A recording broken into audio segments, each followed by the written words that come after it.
According to the National Missing and Unidentified Persons System, there are approximately 90,000 missing persons in the United States at any given time. With the advancement of modern detective work and advanced scientific methods, such as genealogy testing, the vast majority of missing person cases end up being solved today.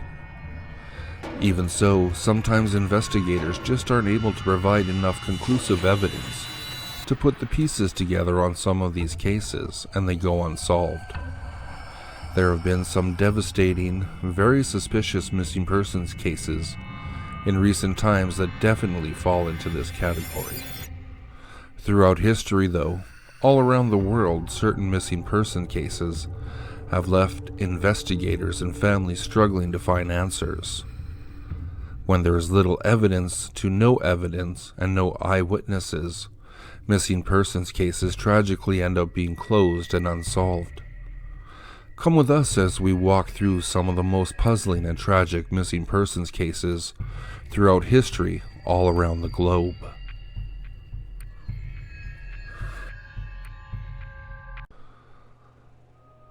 "29 years later, the haunting disappearance of the Springfield 3 remains a mystery. What really happened on that fateful June night in 1992? Graduating high school is an exciting time for most American teens and their families. But for two Springfield, Missouri teenagers and the mother of one of the teens, high school graduation marked a baffling and tragic end. High school friends Susie Streeter, Stacy McCall, and Streeter's mother, Cheryl Levitt, disappeared shortly after Susie and Stacy's graduation day. 29 years later, their whereabouts still remains a mystery.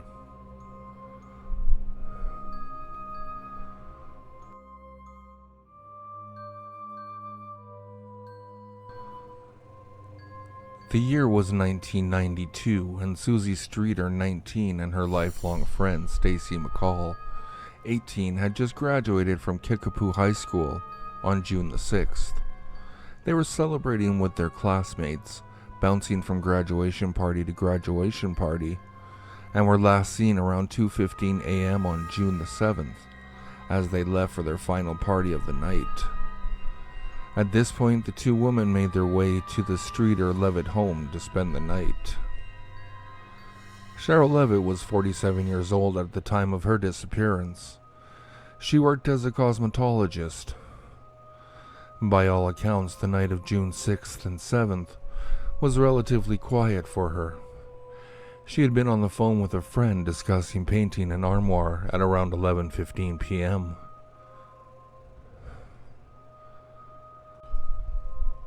Considering Susie and Stacy's belongings were later found at the Levitt home, purses, clothes, cigarettes, makeup, and etc., it is assumed that the pair did indeed make it to their intended destination. Their cars were also in the driveway. The next morning, however, when a friend arrived at the Levitt home, neither Susie, Stacy, nor Cheryl were anywhere to be found.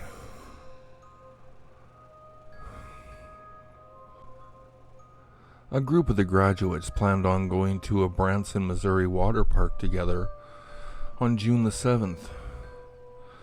Janelle Kirby, a friend of Susie and Stacy's, expected the pair to arrive at her home on the morning of June the 7th to set out together for the water park.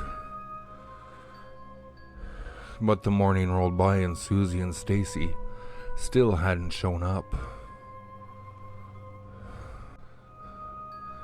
So Janelle and her boyfriend decided to go over to the house to see if the girls had left for the water park without them.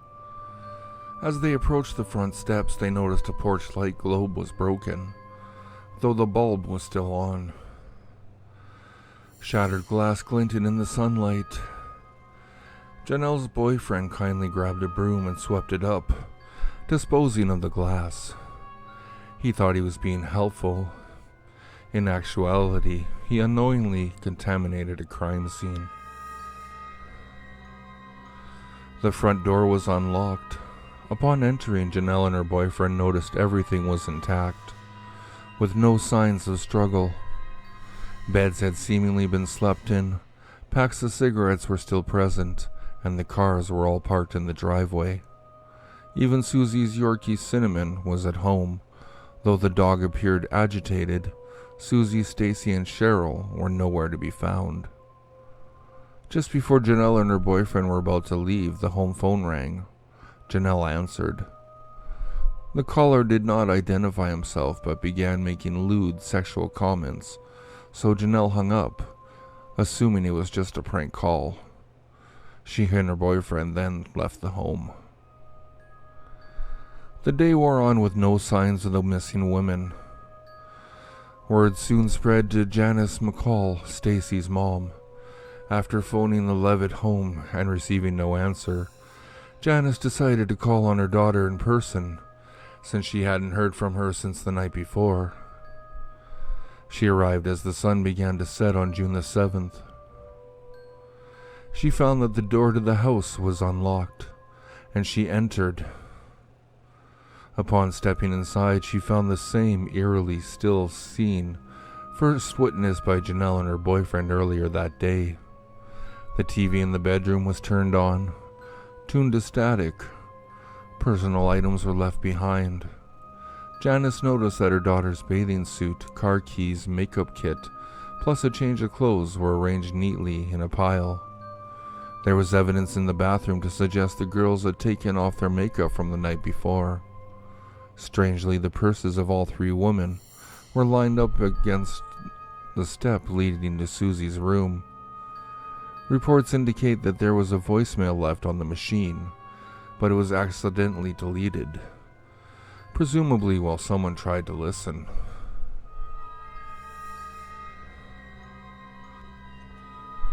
The first suspect was Cheryl's son, Bart Streeter, who had previously fought with his mother and sister about his drinking problem.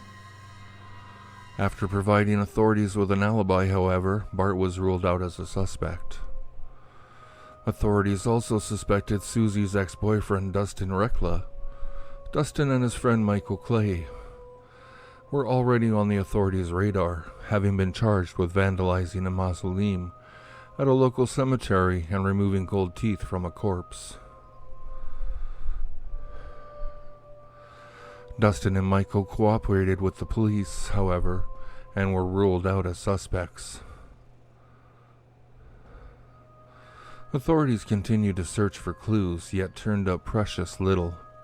Days became weeks, became months, and the case went cold.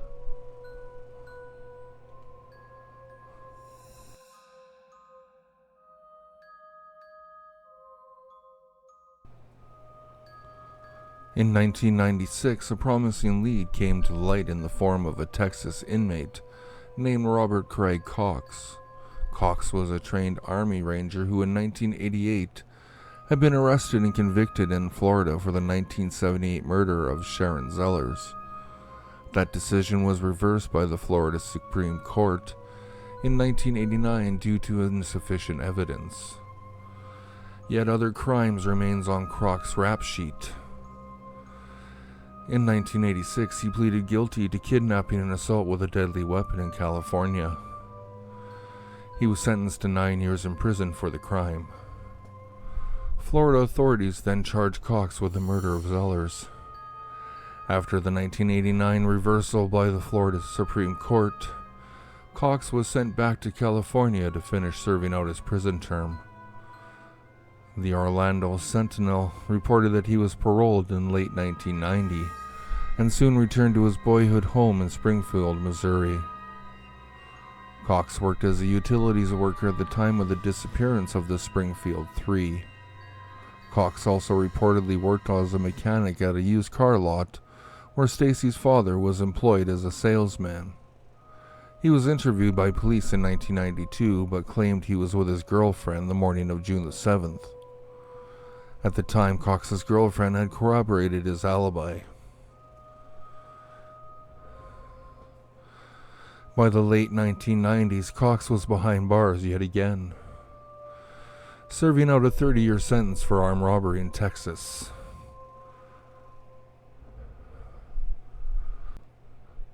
It was then in 1996 that Cox told a KY3 news reporter he knew about the disappearances and the deaths of the Springfield Three.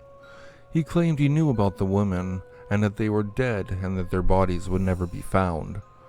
Furthermore, Cox's girlfriend had later come forward to recant her initial corroboration of Cox's alibi. She claimed that Cox told her to lie if the cops ever asked where they were that fateful June weekend. Cox, however, was a notorious attention seeker. Authorities were uncertain too as whether Cox was just lying about his involvement to keep himself in the limelight, or if he was actually a promising suspect. Authorities had no concrete evidence which to pursue. Eventually, the case went cold again.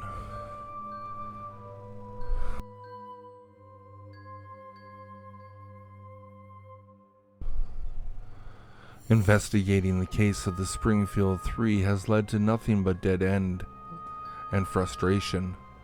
Theories about what happened to the woman that night run the gamut from kidnapping and human trafficking to calculated murder.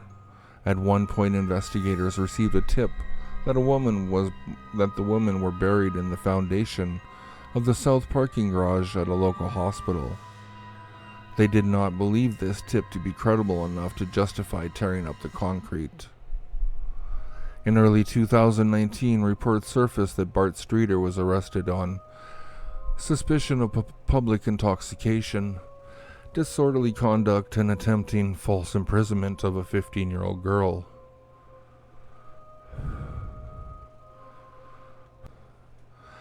After a February 28 incident at a nail salon in Smyrna, Tennessee, the Streeter family later released a statement saying the charges were exaggerated.